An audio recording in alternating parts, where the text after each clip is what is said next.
Congress party ముఖ్యమంత్రులను మారుస్తుంది, ఫిరాయింపులను ప్రోత్సహిస్తుంది అనే విమర్శలు ఉండేవి.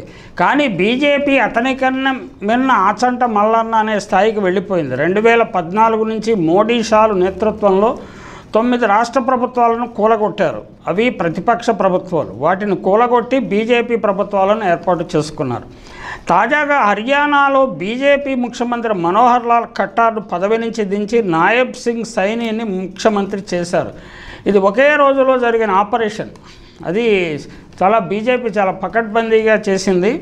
అయోధ్యలో రామమందిర నిర్మాణం తర్వాత తమకు తిరుగులేదని భావించిన బీజేపీ ఎందుకో ఈ హడావిడి నిర్ణయాలు చేస్తున్నది.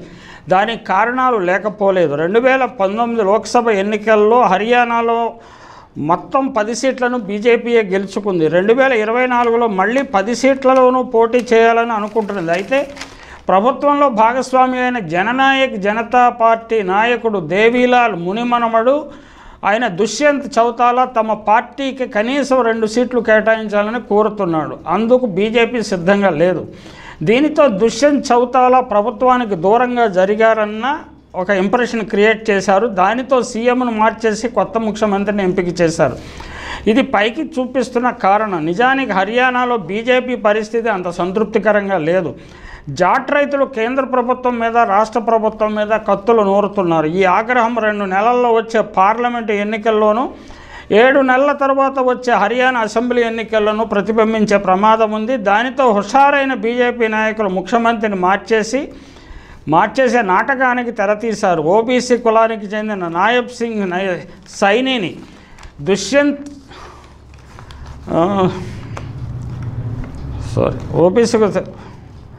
ఓబీసీ కులానికి చెందిన నాయబ్ సింగ్ సైనీని హఠాత్తుగా తెర మీదకి తెచ్చారు. దుష్యంత్ చౌతాలా మద్దతు ఉపసంహరించిన బీజేపీ ప్రభుత్వం స్థిరత్వానికి ఇబ్బంది లేకుండా బీజేపీ పార్టీ 6 ఇండిపెండెంట్ ఎమ్మెల్యేలను కొనుగోలు చేసింది.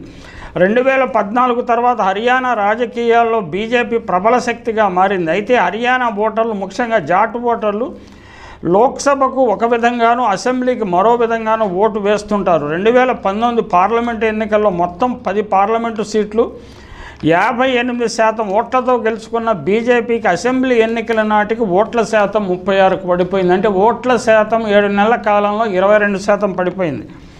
22% ఓట్లు పడిపోవడంతో జననాయక్ జనతా పార్టీతో కలిసి ప్రభుత్వాన్ని ఏర్పాటు చేయాల్సి వచ్చింది. ప్రజలు ప్రబల వ్యవసాయ కులాలను, ముఖ్యంగా జాట్లను కట్టడి చేసే వ్యూహంతో బీజేపీ అడుగులు వేస్తున్నది.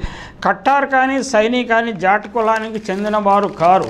దీనివల్ల హర్యానాలో జాట్లు ఆగ్రహంతో ఉన్నారు. రానున్న ఎన్నికలలో బీజేపీని ఓడించి కాంగ్రెస్ను గెలిపించాలన్న పట్టుదల వారిలో కనిపిస్తున్నది. రైతుల డిమాండ్లకు బీజేపీ నిర్లక్ష్యం చేయటం, రైతు ఆందోళనలో మరణించిన 750 మంది రైతు కుటుంబాలకు మోడీ వాగ్దానం చేసిన సహాయం అందకపోవడం జాట్లలో ఆగ్రహాన్ని పెంచింది. బీజేపీ హిస్సార్ ఎంపీ ఈ ఆగ్రహాన్ని గుర్తించి బీజేపీ పార్టీ నుంచి కాంగ్రెస్లో చేరారు. అన్ని రాజకీయ పార్టీల్లోని జాట్లు ఒకే తాటి మీదకు వస్తున్న సూచనలు కనిపిస్తున్నాయి. దీనితో బీజేపీ జాట్లు కాని ఇతర ఓబీసీ కులాలను సమీకరించే ప్రయత్నంలో ఉంది. పంజాబీలు, బనియాలు, రాజపుత్రులు బీజేపీ పార్టీని గట్టిగా బలపరుస్తుంటారు. హర్యానాలో జాట్లు దాదాపు 27% వరకు ఉంటారు. గత లోక్సభ ఎన్నికల్లో అత్యధిక శాతం జాట్లు బీజేపీ పక్షాన్ని నిలబడ్డారు.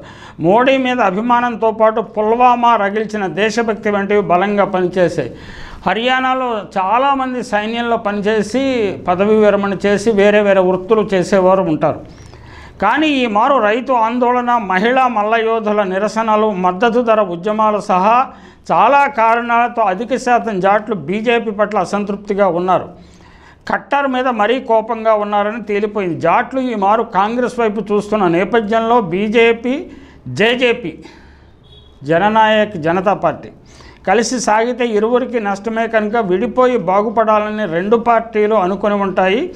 కాంగ్రెస్, ఐఎన్ఎల్డీ, జేజేపీ మధ్య జాట్ల ఓట్లు చీలిపోయిన పక్షంలో మిగతా అగ్రకులాల ఓబీసీల ఓట్లతో తాను లబ్ధి పొందవచ్చునని, ఓబీసీల ఓట్లు సంపాదించడానికి కొత్త ముఖ్యమంత్రి ఉపకరిస్తారని బీజేపీ భావించినట్లు తెలుస్తున్నది. గత అక్టోబర్లో రాష్ట్ర శాఖ అధ్యక్షుడిగా నియమితులైన వ్యక్తిని ఇప్పుడు ఏకంగా ముఖ్యమంత్రిని చేసింది. రాహుల్ గాంధీ హామీ ఇస్తున్న కులగణన ఓబీసీలను ప్రభావితం చేస్తున్నందున దానికి విరుగుడుగా సైనీని బీజేపీ ముందుకు తెచ్చి ఉండవచ్చునన్న అభిప్రాయం కూడా ఉంది. నాయబ్ సింగ్ వచ్చినంత మాత్రాన ఓబీసీలందరూ బీజేపీకి ఓట్లు వేయాలన్న విమర్శలను అటు ఉంచితే హర్యానాలో సైనీలు 8% వరకు ఉన్నారు. మధ్యప్రదేశ్ సీఎం మోహన్ యాదవ్ మాదిరిగానే ఈయన కూడా యూపీ, బీహార్ సహా చాలా ఉత్తరాది రాష్ట్రాల్లో ఓబీసీలను ఆకర్షించేందుకు బీజేపీకి ఉపకరించవచ్చు. కానీ ఉత్తరాది రాష్ట్రాల్లో పలు రాష్ట్రాలు రాజస్థాన్, పంజాబ్, హర్యానా, ఉత్తరప్రదేశ్, మధ్యప్రదేశ్లో విస్తరించిన జాట్లను సమీకరించే ప్రయత్నం కూడా జరుగుతున్నది. వారందరూ ఎటువైపు మొగ్గు చూపుతారో చూడాలి.